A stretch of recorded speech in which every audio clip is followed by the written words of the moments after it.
జగదేవ్. నా పేరు కందగట్ల శ్రీనివాసులు, జనరల్ నడుపుతున్నాను. నాకు యాక్సిడెంట్ అయి కాలు ఇరిగింది. ఆసనాలు చేయలేనేమో అనుకున్నాను, కానీ ఇక్కడికి వచ్చాక ఆసనాలు చేశారు. ప్రాణాయామం చేస్తే సరే కొంచెం హెల్త్ వల్ల మంచిగా ఉంటుందని చెప్పని దానికోసం వచ్చాను. కానీ ఇక్కడికి వచ్చాక ఆసనాలు చేయగలిగాను, ప్రాణాయామం చేయగలిగాను. కానీ నాకు చాలా ఆనందం ఇచ్చింది.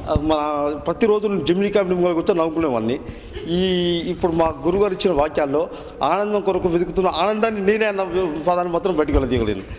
ప్రతిరోజు దుఃఖాలు ప్రతిసారి అంతా రామేక్ష అని చెప్పినప్పుడు రాత్రి వేలు పోయినప్పుడు సరే బుద్ధిస్తున్నాననేది ఏదైనా పని జరగకపోతే కూడా అంతా రామేక్ష అనుకుని చేసుకుంటే కంపల్సరీ పని అయిపోయేది ఆ రోజు. ప్రతిరోజు అనుకున్న అట్లా నేను పని కాను అనుకున్న దానికి అన్నీ పనికొచ్చింది.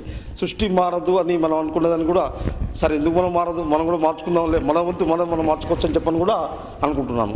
కానీ ప్రతిరోజు జిమ్ని కామెడీ ముంగల కూర్చొని నవ్వుకునేవాడిని.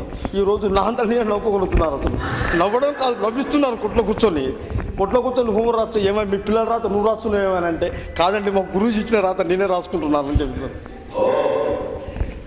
నుంచి ఏమైనా కొట్ల కూర్చొని ఇక్కడ రాసుకుని మీ పిల్లలతో రాపించాలి, నువ్వు రాసుకుంటున్నావు ఏమైనా చెప్పనంటే, కాదండి మా గురువుగారు ఇచ్చారు హోంవర్క్, నేను ఇక ఇంటికాడ కూర్చోగా మా పొద్దున్న షాపులేగా ఉండేది అని కూర్చొని రాత్రి 10:30 షాప్ పని చేస్తానండి. ఉదయం పండేసరికి 11, 12 అవుతుంది.